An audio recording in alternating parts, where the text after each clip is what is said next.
नमस्कार दोस्तों, मैं नवनाथ आपके साथ फिर से बहुत ही इम्पोर्टेंट टॉपिक जो वामन भोग की गाथा, वामन भोग का महिमा, वामन भोग का चरित्र और वामन भोग के चमत्कार लेके आज के विषय में हम लोग जो जानेंगे एक बहुत ही इम्पोर्टेंट और सबने देखा होगा ऐसा जो हरिनाम सप्ताह इसके अंदर जो चमत्कार हुआ था उसके बारे में हम लोग बात करेंगे।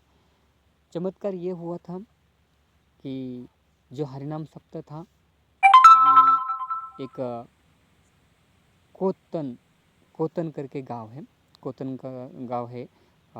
ये कोतन गांव के अंदर ये चमत्कार हुआ था। कोतन गांव के जो लोग थे, आजू बाजू के जितने भी गांव थे, वाड़ा कहते हैं उसको, गांव अब हम लोग कह सकते हैं उसको। जो आजू बाजू के जितने भी जो गाँवकरी मंडली कहते हैं ना, गांव के लोग जो हैं, बहुत बड़े बड़े लोग, नामांकित लोग, सब एक साथ में आके पूरी जय्यत तैयारी हो रही थी। बहुत ज़्यादा लोग घाई में थे। सप्ताह जो लास्ट का दिन होता है, आखिरी दिन जो कहते हैं हम लोग वो, और उस दिन लोग भूल गए संत वामन भोग को बुलाना पहले ही, और शुरू कर दिया। काशी के ब्राह्मण लाए थे उन लोगों ने वहाँ पे। काशी के सर्वश्रेष्ठ ब्राह्मण, जितने बड़े बड़े विद्वान थे, पंडित थे, वो सब आ गए थे वहाँ पे। शुरू हो गया, और शुरू होने के बाद फिर यज्ञ होता है, उसको हम लोग हिंदी में यज्ञ कहते हैं। यज्ञ होता है जो महाभारत में भी पांडवों ने किया था, वैसे ही सेम एक भगवान का यज्ञ होता है। उस यज्ञ को जो अग्निदेव प्रकट होते हैं कहते हैं। तो उस तरीके से ये वाला यज्ञ जो इन्होंने किया, वो यज्ञ के लिए कहते हैं कि जब तक अग्नि प्रज्वलित नहीं होता है तब तक यज्ञ कंप्लीट नहीं होता है।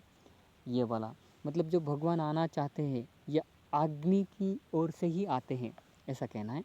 तो अग्नि प्रज्वलित नहीं हो रहा था, जो अग्निदेव जो है वो प्रज्वलित नहीं हो रहे थे। तो ये समय था सुबह से,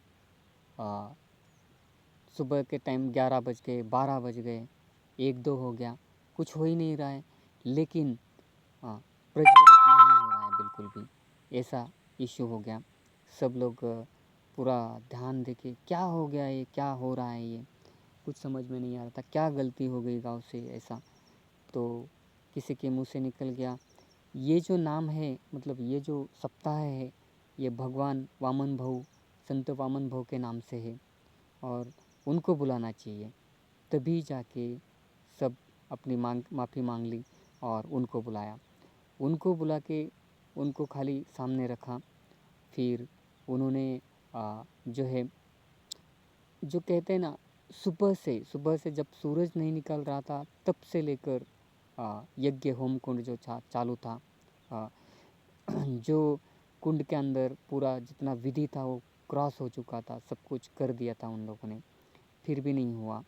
और वामन भोग सामने आ गए, और सामने आने के बाद फिर उन्होंने क्या किया, उस यज्ञ को पहले प्रदक्षिणा, उसको एक फेरा ले लिया। फेरा लेने के बाद फिर ध्रुत का हवन स्टार्ट किया, और हवन करने के बाद जो बोलते हैं ना स्वाहा, मतलब प्रकट हो जाओ, ऐसा कहना था।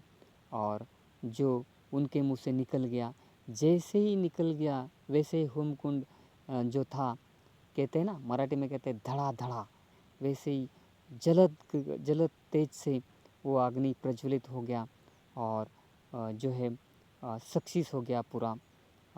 सबके चेहरे जो है खुल गए, सबको अच्छा लगा।